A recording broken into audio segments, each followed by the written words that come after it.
Be be Zahra سلام اللہ علیہا کے حوالے سے قضیہ فدق کا ایک پہلو واقعی بے حد عجیب بھی ہیں اور حیرت انگیز بھی۔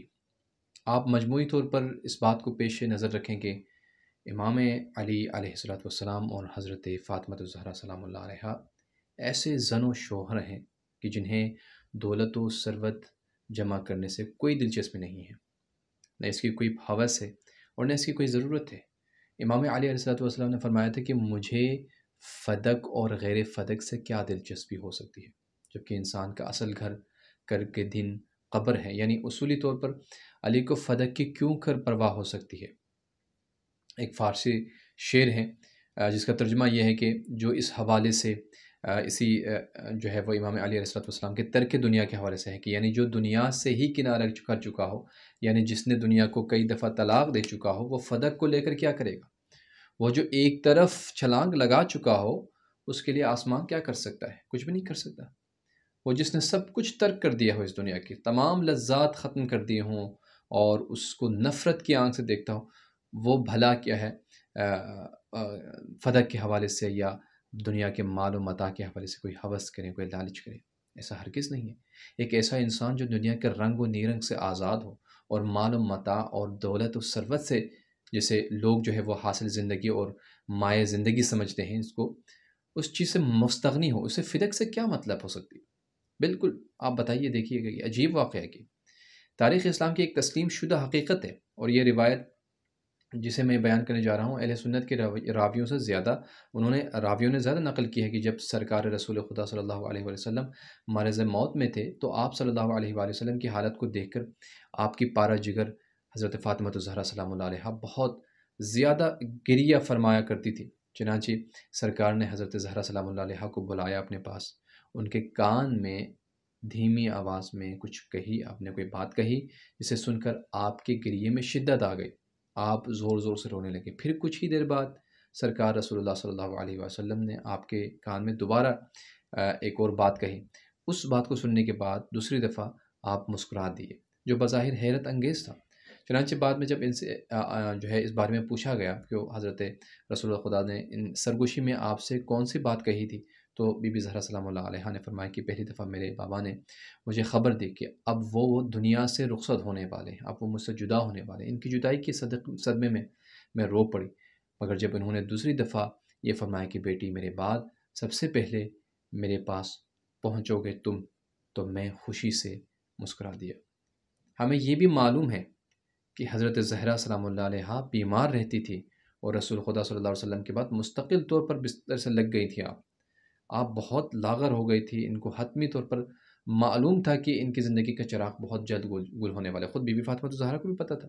آپ معصومہ تھی، اس کے باوجود ان کا فدق کے لیے آواز اٹھانا بڑی حیرت کی بات ہے۔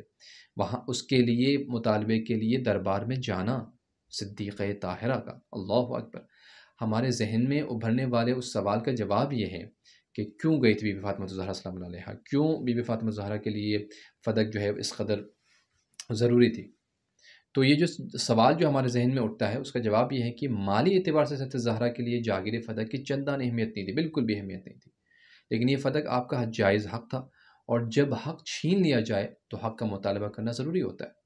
اسی لیے حضرت زہرا سلام اللہ علیہ نے اسے اہمیت دی اور اپنے حق کا دفاع کرنے کے لیے مسجد نبوی میں بنفس نفیس آپ تشریف لے گئیں، اور وہ بھی اس شان سے کہ علی حشد من نسائها، یعنی جملہ ہے یہ روایت کا کہ آپ اکیلے نہیں گئی، آپ نے اس وقت بھی اپنے پردے کا اہتمام، آپ مکمل پردے میں ہیں لیکن آپ نے ایک اور پردے کا آپ نے اہتمام کیا کہ بنو ہاشم اور دیگر عقیدت مند عورتوں کے جھرمٹ میں آپ مسجد میں پہنچی، جھرمٹ میں مکمل طور پر آپ ان میں کیا تو چھپی ہوئی تھی، اور آپ نے حاکم وقت کے روبرو تہلکہ خیز خطبہ دیا جس میں آپ نے اپنے حق کا مطالبہ کیا اور فرمایا، اور فریق ثانی کو اس کے ناجائز اقدام پر متنبہ کیا، اور بالکل اس حوالے سے خوف زدہ نہیں ہوئے آپ، بالکل اپنے خوف کا جو ہے اظہار نہیں کیا، آپ نے بالکل خوف زدہ نہیں ہوئے آپ۔ حضرت زہرا، اب دیکھیں حضرت زہرا اقتدار وقت سے خوف زدہ کیوں نہیں ہوں گی؟ ایک سوال بنتا ہے کہ بھرا دربار ہے اور اس میں ایک خاتون کی جو کبھی زندگی میں آگے کبھی جو ہے نامحرموں کے سامنے نہیں آئی ہے، اور آپ اس جلالت کے ساتھ اور اس انداز سے آپ وہاں پر خطبہ دیتی ہیں کہ آپ سے کہیں سے کوئی مطلب نہیں لگ رہا ہے کہ آپ خوف زدہ ہیں ان سے. کیا ان کا یہ عمل اسلامی تربیت کے خلاف تھا؟ جو بی بی زہرا سلام اللہ علیہا نے جو رویہ اپنایا، جو موقف اپنایا، کیا یہ اسلامی تربیت کے خلاف تھا؟ یہ سوال بھی بنتا ہے. مثلا کیا ایسا کرنا ایک خاتون کے لیے مناسب نہیں تھا؟ کیا ایک خاتون کے اس طرح سے مسجد میں آ کر ہزاروں لوگوں کے سامنے مال دنیا کے بارے میں بات کرنا کوئی عیب تھا؟ کیا اپنے حق کا دفاع کرنا غلط تھا؟ نہیں. ہاں، جواب بالکل ہرگز نہیں. ایسا یہ غلط نہیں تھا، یہ کام غلط نہیں تھا، بلکہ یہ اپنے حق کا دفاع تھا. وہی حضرت زہرا جن کو مال دنیا سے کوئی رغبت نہیں تھی اور جن کے نظر میں دولت دنیا ہیچ اور ایک مادی چیز تھی، اس کے علاوہ کچھ نہیں تھا جو کہ شخصی ثروت اور انفرادی لذت کا باعث ہوتی ہے. وہی حضرت زہرا کی جن کو یقین تھا کہ وہ جلد ہی اس دار فانی سے کوچ کر جائیں گے. اور انسان کو جب یقین ہوتا ہے کہ وہ جلد اس دنیا سے جانے والا ہے تو فطری طور پر اس کی جو خواہشات ہوتی ہیں وہ ختم ہو جاتی ہے، دنیاوی خواہشات ختم ہو جاتی ہیں. اگر کسی کو بتایا جائے کہ موت کا فرشتہ اگر آ کر کہیں کہ تمہارے پاس کچھ دن ہیں، تمہارے پاس کچھ مہینے ہیں، تو کیا اس شخص کے دل میں دنیا کی خواہشات ہو سکتی ہے؟ بالکل نہیں. جب ایک انسان کو پتہ ہو اور وہ بھی جو ہے وہ رسول اللہ کی صاحبزادی ہوں اور معصومہ ہوں اور جس نے جبرائیل سے خود جو ہے براہ راست وحی لی ہو، اس بی بی کو پتہ ہو کہ کب اللہ کی بارگاہ میں اس نے جانا ہے، اللہ سے ملاقات کرنا ہے، تو اس کے دل میں خواہشات کے جو ہے وہ کیا تمنا ہو سکتی ہے دنیاوی مال کے حوالے سے. اس اعتبار سے اگر غور کیا جائے تو پتہ چلتا ہے کہ حضرت زہرا کا موقف یہ تھا کہ حق کا ہر حال میں دفاع کرنا چاہیے تاکہ معاشرے میں دوسروں کے حقوق کو پامال کرنے کی روایت نہ پڑ سکے. اللہ اکبر. آپ اپنے لیے نہیں بلکہ دوسروں کے لیے آپ کے بعد دوسروں کے حق حقوق جو ہے وہ معاشرے میں پامال نہ ہونے پائے اور ایک روایت نہ بن جائے، اس لیے آپ نے اپنے حق کا دفاع کیا اور اس کے لیے آپ دربار تک گئیں. یہی وجہ ہے کہ انہوں نے کمال شجاعت کے ساتھ قدم بڑھایا اور اپنے حق کا بھرپور دفاع کیا. آپ پر جو ہے وہ کمزوری طاری ہے، آپ مسلسل رونے کی وجہ سے آپ ایک ضعیفہ بن چکے ہیں، اور آپ پر جو مصائب ڈھائے تھے اس کی وجہ سے آپ بہت ہی نحیف اور بہت ہی لاغر اور بہت ہی کمزوری کا باعث جو ہے وہ کمزوری کی حالت میں ہے. لیکن آپ نے وہاں پر حق کا بھرپور دفاع کیا، آپ نے ایک شجاعت کے ساتھ قدم بڑھایا اور خلیفہ وقت کے گھر تشریف لے گئیں اور اس سے فدق کو واگزار کرنے کا پروانہ حاصل کیا. پہلے خلیفہ نے ان کو فدق کا پروانہ حاصل کیا، لیکن ایک اور شخص نے آ کر کہا کہ رسول اللہ کے جو ہے وہ انبیاء جو ہے وہ ہبہ نہیں کرتے بلکہ وہ فے ہوتے ہیں، یعنی ان کا کوئی وارث یا وراثت وہ جو نہیں چھوڑتے. یہ بات کہہ کر صدیق طاہرہ کو جھٹلایا گیا اور وہ پروانہ ان کے سامنے پھاڑ دیا گیا. اللہ اکبر. لیکن جلد ہی آپ سے وہ پروانہ زبردستی جو ہے وہ واپس لیا گیا. اس کے بعد آپ مسجد نبوی میں جناب امیر المؤمنین علیہ السلام کے ساتھ ایک نئی آن شان سے تشریف لائیں آپ رسول اللہ صلی اللہ علیہ وسلم کی وصی کے ساتھ، اور وہاں وہ ناگفتہ بصورت حال پیش آئی کہ آپ کو مجبوراً غاصبوں کو چیلنج کرنا پڑا کیونکہ آپ کو جھٹلایا گیا. اللہ اکبر.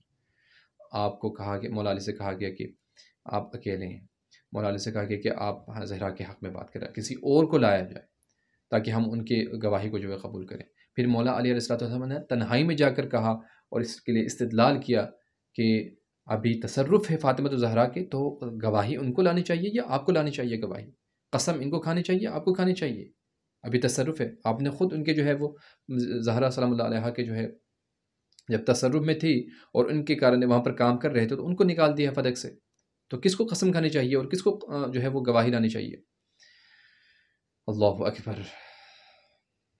صدیق اکبر اور صدیق طاہرہ کو جھٹلایا گیا بھرے دربار میں رسول اللہ صلی اللہ علیہ وسلم کے بعد. کس قدر مصیبت ہے بی بی کے لیے. وہ خاتون جو سیدہ کائنات، جو صدیق طاہرہ، جو رسول خدا رحمت للعالمین کی وہ بیٹی ہے کہ جن کے احترام میں رسول اللہ کھڑے ہو جایا کرتے ہیں، ان کا استقبال کے لیے کچھ قدم آگے بڑھاتے ہیں، ان کے ہاتھ اور پیشانی کا بوسہ لیتے ہیں.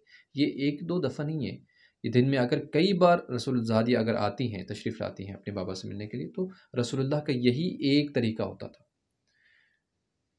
ورنہ بس اوقات ایسا ہو کہ ایک دفعہ ہم اٹھتے ہیں، اس کے بعد ہم نہیں اٹھتے، کسی عالم دین ہو یا کوئی اور بڑی شخصیت ہو، آپ دیکھیں.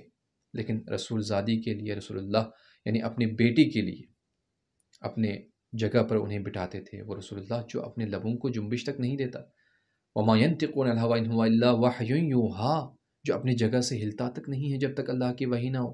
اس صدیق طاہرہ کو بھرے دربار میں جٹلایا گیا، اللہ اکبر، انہیں رلایا گیا، اور ان کے سامنے ان کے بابا کا لکھا گیا تحریر نامہ اور بابا کی تحریر کے ٹکڑے ٹکڑے کر دیے اور انہیں جٹلا کر واپس کر دیا گیا۔ اللہ اکبر، کتنی مصیبت ہے یہ بی بی فاطمہ الزہرا سلام اللہ علیہا کے لیے، کہ جس کو رسول خدا نے طاہرہ کہا، صدیقہ کہا ہو، اسے امت محمد نے جھٹلایا۔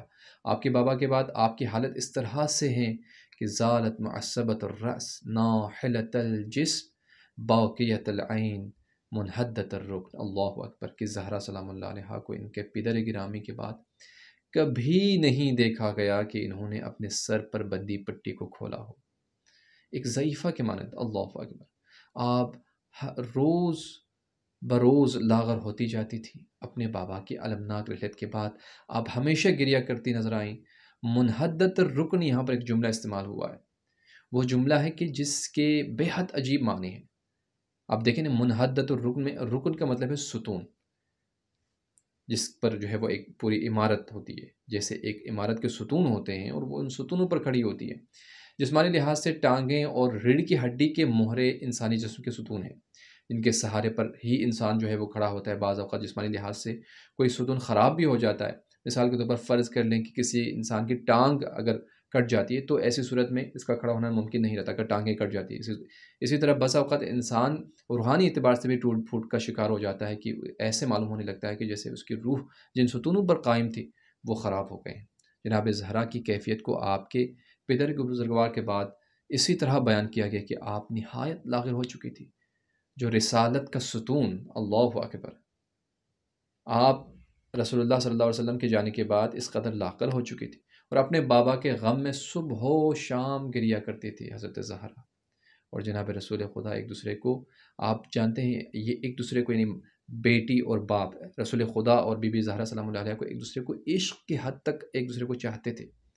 اس لیے آپ نے سنا ہوگا کہ حضرت زہرا اپنے صاحبزادوں یعنی امام حسن اور امام حسین کو بے اختیار گلے لگا کر روتی ہوئی فرماتی تھی، یعنی اپنے بابا کے جانے کے بعد بابا کی یاد میں کبھی حسن کو سینے سے لگا کر بے اختیار روتی تھی، اور کبھی حسین کو جو ہے وہ سینے سے لگا کر بے اختیار رو کر فرماتی تھی کہ اے میرے بچوں، اے میرے آنکھوں کے تاروں، کہاں چلے گئے وہ تمہارے شفیق اور مہربان بابا، یعنی نانا جان، جو تمہیں سب سے زیادہ پیار کرتے تھے، جو تمہیں سب سے زیادہ پیار کرتے تھے، تم کو اپنے کندھوں پر لیے پھرتے تھے اور اپنے آغوش میں بٹھا کر تمہارے سروں پر شفقت سے ہاتھ پھیرتے تھے۔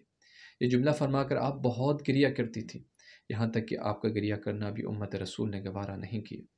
آ کر مولا امیر المؤمنین سے شکایت کرتے بی بی زہرا سلام اللہ علیہا کہ زیادہ رونے کی وجہ سے مدینہ والے آ کے کہتے اے علی، زہرا کے دن رات گریہ کرنے کی وجہ سے ہم سو نہیں سکتے، ہم پریشان ہیں، لہٰذا زہرا سے کہیے کہ یا وہ دن کو روئیں یا رات کو روئیں۔ اللہ اکبر، یہ مصیبت ہے بی بی فاطمہ الزہرا سلام اللہ علیہ